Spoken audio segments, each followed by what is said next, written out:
We're at the World of Outlaws sprint car competition in Jacksonville, Florida. I'm Steve Evans along with Brock Yates and Ed Bruce, and we're just about ready for a restart of the Consolation Feature. In fact, we've got a green flag right now, Brock Yates. Coming down to take the green. Well, and I'll tell you something, Steve, they get started racing back over on the back straight. They don't wait to come down. They cheat that. Oh, boy, don't they just. We got Ricky Hood out front in that number 80 car. But look at this. Ronnie Schumann in that 21X, that orange car, third in your picture. He's coming hard. He may very well be a factor. He's got to finish among the first two to get up into the feature race, though. So he's still not in it yet. And sandwiched between them is Rocky Hodges from Des Moines, Iowa. Hodges in the number 47X car, the white machine, and Schumann is going to make a move on Hodges. Yeah, he's got to go low to get underneath him. If he can do it, he'll get... No, Hodges shut him off going down into turn one.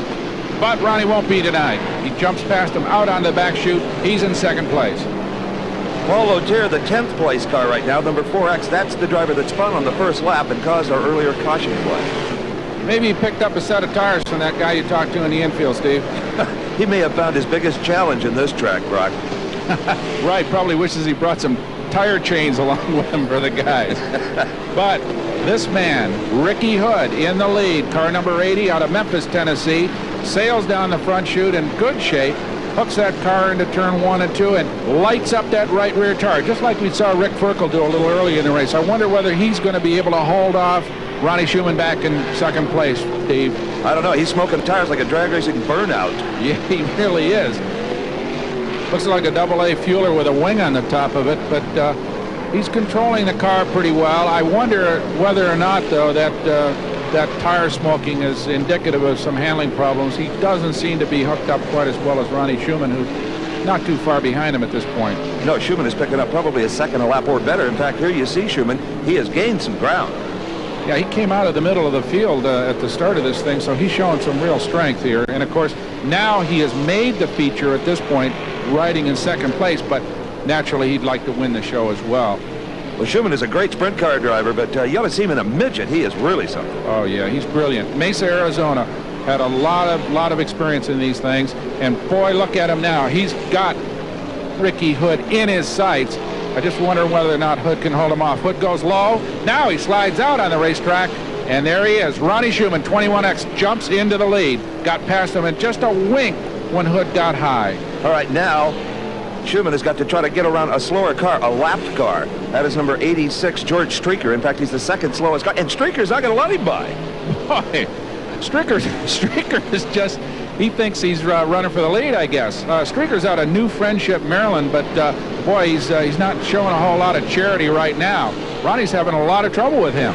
They might have a little chat when this is over, huh? I would think so. I mean, it's good form to let the fast guys past. If you're racing somebody, you don't have to give any quarter. But when you're behind, generally speaking, you let the fast guys through. And now Schumann has made it through, but Hood's still got to get around him. I don't know whether Streaker's going to let him pass.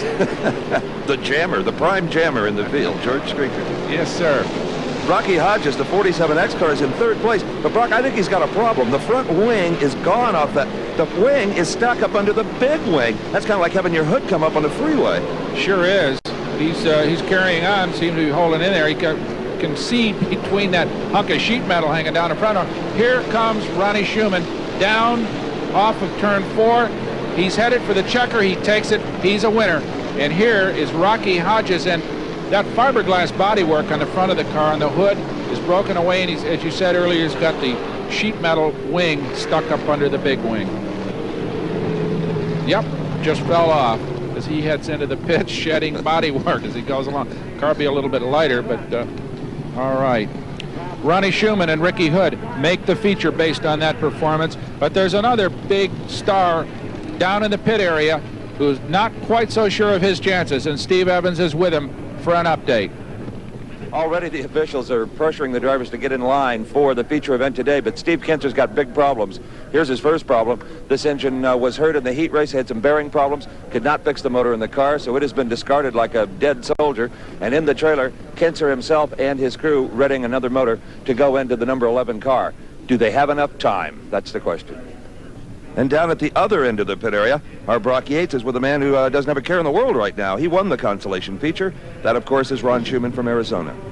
How about getting past that lap car? He gave you a couple bad moments there. Yeah, it's hard on a racetrack like this. You can't really blame the guy that's being lapped, but, you know, he wasn't racing with anybody, and it wouldn't have hurt him a bit if he'd have just, you know, all you have to do is just point which way you want the guy to lap you, and, you know, it wouldn't have been much trouble for him just to let me go. You know, I can understand if a guy's racing with somebody, but, you know, it just took me an extra lap to get by him.